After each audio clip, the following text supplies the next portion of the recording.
It's so crazy, guys, how this past week it's been nothing but exes and old friends and old people in my life that keep popping up in my dreams or popping up in my real life, right? It is the craziest thing ever. Like, I see a lot of lookalikes that are popping up in my vision and everywhere I go. And I'm like, what is going on, man? Like, why am I seeing people that look like my exes? Or maybe they even are, right? Maybe they're somehow tracking me down and they're trying to, you know, trying to get me to bump into them accidentally, right? But it's crazy how it's happening, guys. And I've literally have considered that by starting semen retention, not only do you have to face old emotions, old wounds, old scars, you also have to literally feel everything out again and let it go.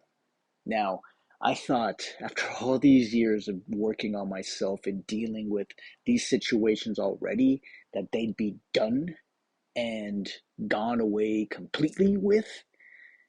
No, apparently that's not the case, guys. So it looks like, as far as I've been reading, semen retention is actually like the last, almost like the last gold medal you can get to really embody your true inner self in this physical world.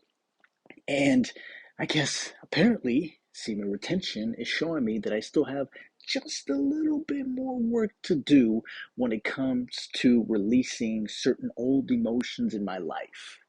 And a lot of them being old exes that I've obviously had a lot of sex with. And so, semen retention, sex energy, duh, kind of makes sense that you have to deal with old sexual partners that you've been with and maybe even thought you fell in love with, and dealing with old emotional wounds.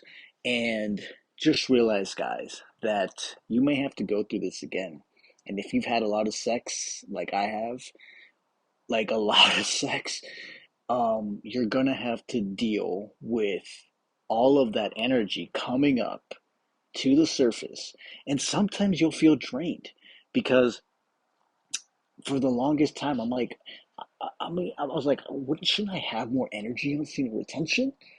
And yes, you do when everything's cleared out. But if everything's not cleared out yet, you have to push all the gunk out of you. And the only way you can do that is by feeling everything out, not by hiding from it, by, drinking and doing drugs, which I have done in the past, but by facing it sober, guys. And this is where most people kind of hide and retract backwards when it comes to feeling those emotions out. But guys, now there's no turning back. I literally have only one way to go to get out of this tunnel, like I was talking about before. So it's time to feel everything out.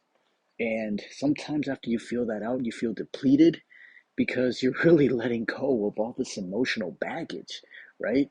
And then now you're opening up yourself to letting all that sexual energy that you're retaining to take over, right? Where the void now is. So just realize, guys, that this is normal. It's part of the journey. Some people may have more to let go of than others. I know I have a lot to let go of just because of my previous choices in life, right?